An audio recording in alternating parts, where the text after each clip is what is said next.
बसते. बोल मला तू हळुवार काही, सांग भले तू माझा नाही. कलियुगातली मी मीराबाई,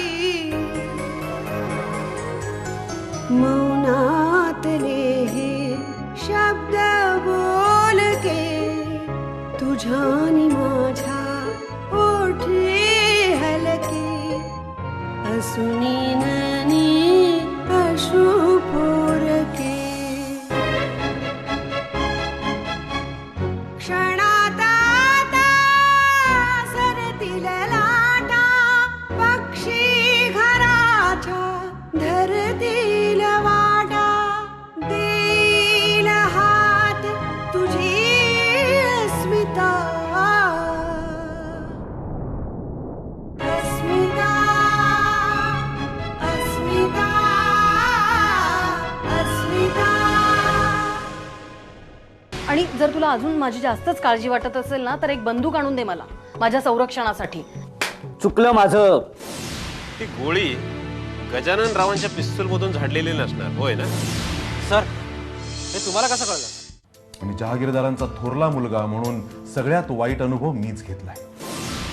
तरी तू त्याचे पाय धरतोयस. पाय ओढण्यासाठी धरतोय असं समज हवं तर. हातात घेऊन तर बघा.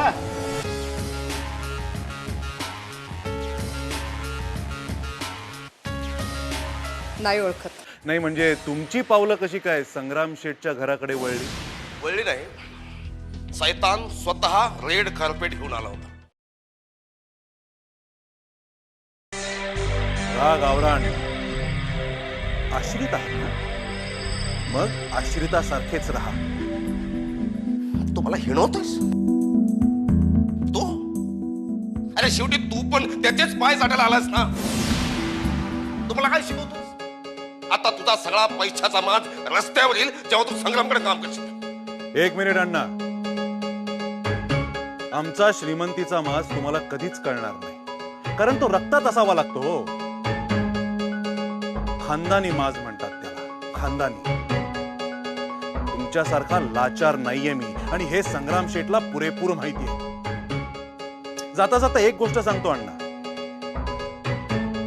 आमच्या वडिलांचे सख्खे मित्र म्हणून तुमचा मान राखायचो आम्ही, तुम्हाला आदर द्यायचो. पण एका क्षुल्लक कारणावरनं तुम्ही तुमच्या मैत्रीला लाथ मारून संग्राम शेठकडे आलात, जास्त पैशाच्या मिशाने. उद्या काय हो, आणखीन चांगली ऑफर मिळाली तर तुम्ही तिकडे जाल. आणि हेही संग्राम शेठला व्यवस्थित माहिती आहे ना. तुम्ही कधी भरवशाचे होतात अण्णा, ना कधी असाल. विश्वासघातकी आहात तुम्ही अण्णा, विश्वासघातकी.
सगळे लोक बहिरे झालेत का?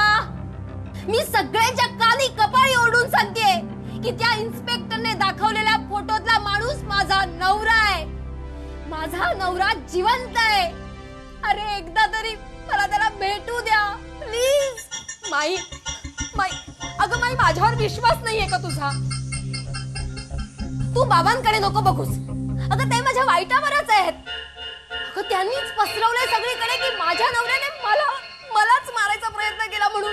तेजू, माई शपथ सांगते, बाबा खोटारडे खोटारडे. अगं त्यांनीच माझ्यावर गोळी झाडली आहे. अगं ज्याला मी इतक्या वर्षात बघितलं नाही, एकमेकांचे चेहरे सुद्धा मी बघितले नाही. अगं तो माझ्यावर गोळी का झाडेल? तो मला का मारण्याचा प्रयत्न करेल? स्वतःचं पाप लपवण्यासाठी हे सगळं करतायत ते. अगं आई, माझी शपथ सांगते तेजू, माई मला माहितीये मी इन्स्पेक्टर काही संशयित म्हणून बाबांचं नाव सांगितलं म्हणून तू माझ्यावर रागवली आहेस ना.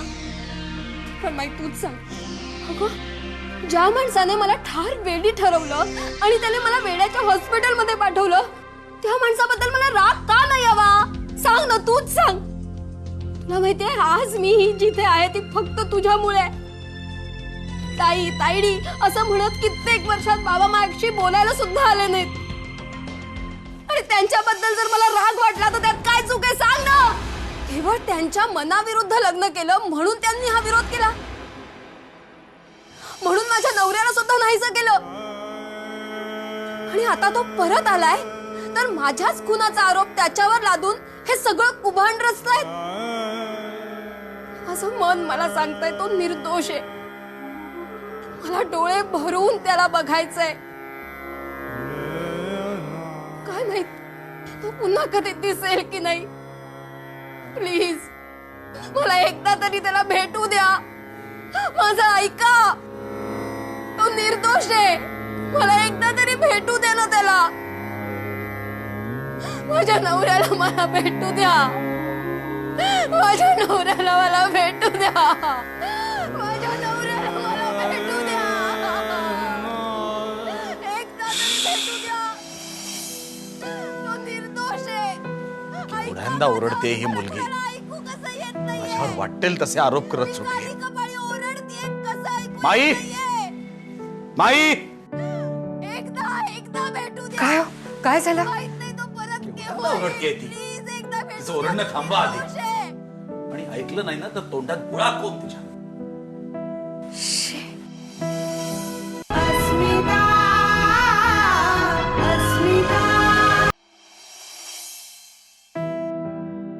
स्वतःच्या मुलीबद्दल असं बोलवतो कसं तुम्हाला? आणि वर तुम्ही अपेक्षा करता की तिने तुमच्याशी चांगलं वागावं? तिला 30 भाषा कळते. काय करू मी त्याला? छान. म्हणजे हेही तुम्हीच ठरवणार का? कधीही तिच्याशी मायेनी जिव्हाळ्यानी बोललात वडील म्हणून? माया जिव्हाळा तर सोडाच हो. साधी चौकशी करण्यासाठीच तिच्या खोलीत कधी गेलात? तुला माझं नाही तिचं तोंड बंद करायला सांगितलंय. इतकी वर्ष काय केलं? हेच केलं ना? तिची फक्त मुस्कटदाबीच केलीत ना? तिचा गुन्हा काय? तर तिनं तुम्हाला न पसंत असलेल्या मुलाशी लग्न केलं. अगं पण तिने कुठल्या वयात लग्न केलं?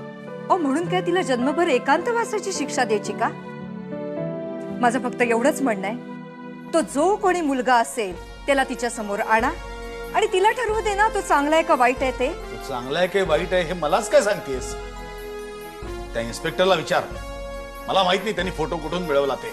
तो इन्स्पेक्टर फक्त एवढंच विचारायला आला होता की या फोटोतल्या माणसाला तुम्ही ओळखता का नाही. मला माहित नाही हेच माझं उत्तर आहे. परत परत मला त्या फोटो बद्दल विचारू नकोस. माझ्या पुरता तो विषय संपलाय. असं कसं संपेल? जोपर्यंत अरुला न्याय मिळत नाही तोपर्यंत या गोष्टीचा पाठपुरावा मी सोडणार नाहीये. माझा तुला एक सल्ला आहे. या प्रकरणात तू लक्ष घालू नकोस. अगदी बरोबर आहे तुमचं. या प्रकरणापासून मी दूरच राहणार आहे. कारण ते काम इन्स्पेक्टरचं आहे आणि गुन्हेगार कोण ते इन्स्पेक्टर शोधून काढेलच ना. सध्या माझं आणि तेजूचं फक्त एकच मिशन आहे. हा जो कोण मुलगा आहे त्याची आणि अरुची भेट घडवायची. कारण आता अरुचं दुःख आम्हाला बघवत नाहीये. याच्या पुढे आम्ही दोघी म्हणजे मी आणि तेजू अरू बरोबर आहोत. आणि त्याच्यासाठी तुम्ही जी शिक्षा द्याल ना ती भोगायला आम्ही तयार आहोत.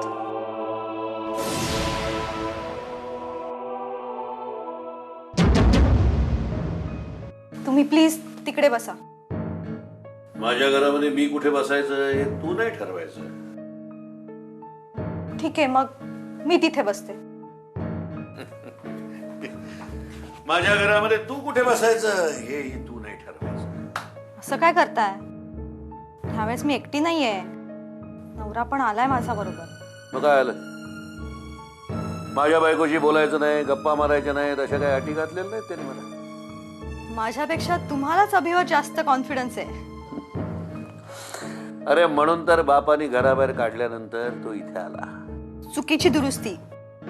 आम्हाला कोणी हक्कलेलं नाहीये, आम्ही आपणहून घर सोडलेलं आहे. हो, पण घर सोडायला लागण्यासारखी परिस्थिती त्यानंच निर्माण केली. घर सोडण्याशिवाय त्याला पर्याय नव्हता आणि इथे येण्याशिवाय त्याला गत्यंतर नव्हतं. नवरा कुठे आहे तुझा?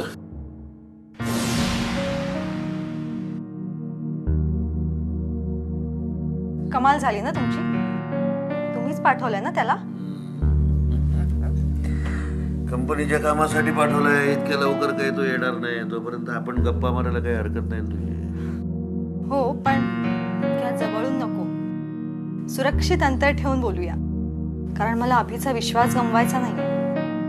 उगाचच काळजी करतेस तू अनिता. आमच्यामधले, आपल्या संबंधातले गैरसमज आता दूर झालेले आहेत. असं तुम्ही म्हणताय. हे त्याला म्हणू दे, ते मला ऐकू दे, तेव्हाच माझा विश्वास बसेल. तू माझं वाक्य पूर्ण नाही होऊ दिलं स्वनिता.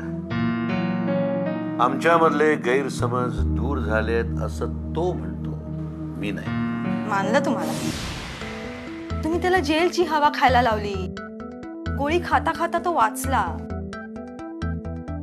थोडा काळ का होईना, पण बायकोपासून दूर गेला. एवढं सगळं होऊनही त्याचा तुमच्यावरती पूर्ण विश्वास आहे. याचं आश्चर्य वाटतंय मला. अभिसारखी माणसं या जगामध्ये आहेत म्हणून तर आमच्यासारख्यांचा भाव. अशा खेळी खूप जपून खेळाव्या लागतात. खूप दूरवरचा विचार करावा लागतो. प्रसंगी आपल्या बाजूने दान पडलं नाही तरी धीर सोडून चालत नाही. वेळेला 2 पावलं मागेही यायला लागतात. तुमचं समाधान झालेलं दिसत नाहीये. अजून काय हवं तुम्हाला? बाबांचा सख्खा मित्र, सल्लागार आज तुमच्या पेरोलवर आहे. त्यांचा मोठा मुलगा सून आज तुमच्या आश्रयाला आहे. जहागीरदार ॲग्रो इंडस्ट्री अजून पूर्णपणे नेस्तनाबूत झालेली नाही. सगळ्या गोष्टी आपल्या प्लॅन प्रमाणे घडतायत. पहिल्यांदा तू कंपनी जॉईन केलीस, नंतर विश्वास संपादन केलास आणि मग जहागीरदारांची सून झालीस. वनिता, अर्धी लढाईत आहे म्हणजे. उरलेली अर्धी जिंकायची असेल तर आपल्याला खूप सावधगिरीने कामगिरी करायला लागणार आहे. म्हणूनच मी इथे याला विरोध करत होते. अस्मिता अस्मिता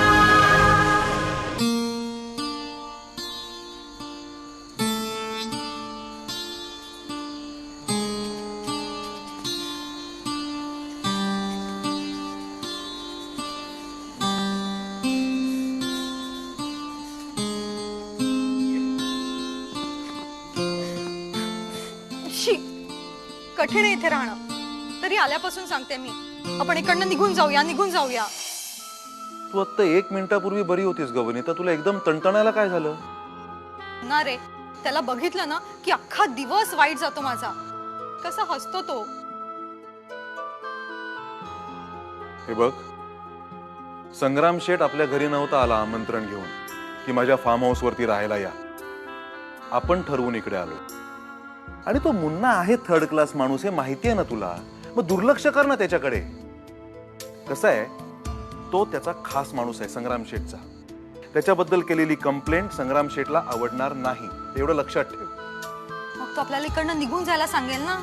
गुड, जाऊया ना मग. इथून बाहेर पडलो म्हणून की आपण उपाशी नाही मारणार आहोत ना.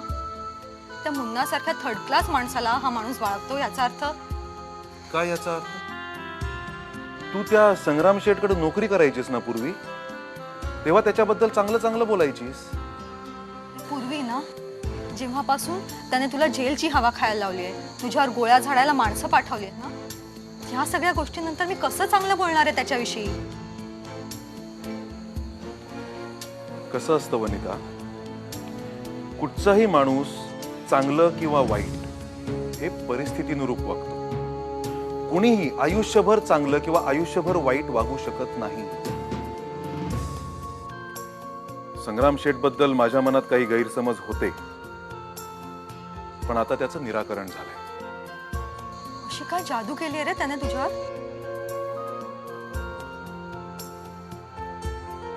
ती एक खूप मोठी गोष्ट आहे. थोडक्यात सांग.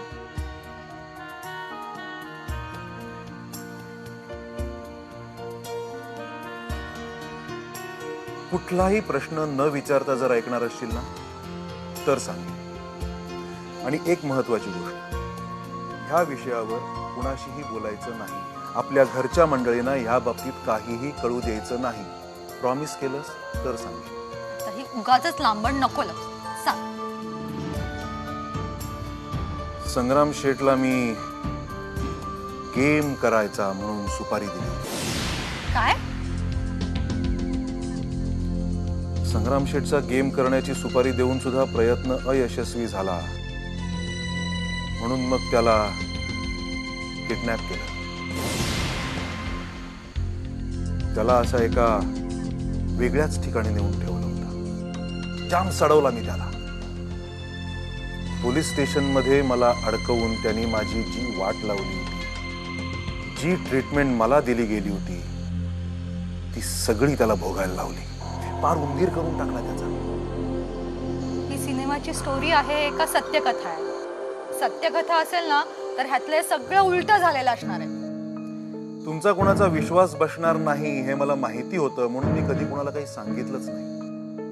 तुझा खरंच जर विश्वास बसत नसेल ना तर तू डायरेक्ट संग्राम शेठलाच विचार. त्या भूताच्या समोर आणखीन कशाला जाऊ आता? तूच सांग. तू त्याला किडनॅप केलं होतंस, मग तो सुटला कसा काय? त्याला किडनॅप केलं होतं ना तेव्हा मी त्याला भेटायला जायचो. त्याचं ते तडफडणं, त्याचं ते सडणं मला बघायला खूप मजा यायची. मग हळूहळू आमच्या चर्चा सुरू झाल्या. आम्ही बोलायला लागलो एकमेकांशी. आणि नेहमी त्या सर्व बोलण्याचा विषय एकच असायचा, तो म्हणजे तू. तुमचे संबंध, तुमच्या दोघांच्या संबंधांवरती मी घेतलेला संशय, नेहमी ह्याच विषयांवर बोलायचो. मला माहिती आहे संग्राम शेठ अत्यंत वाईट माणूस आहे.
जोपर्यंत मला फाईल मिळत नाही तोपर्यंत मला ऑफिसात शेठला तोंड दाखवता येणार नाही.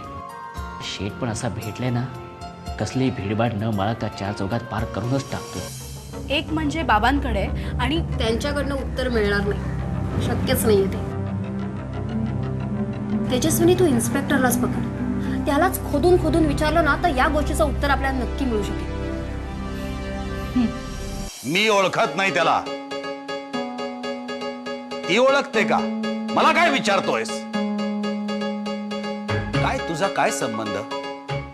जळता जळता एक ज्योती अंधाराला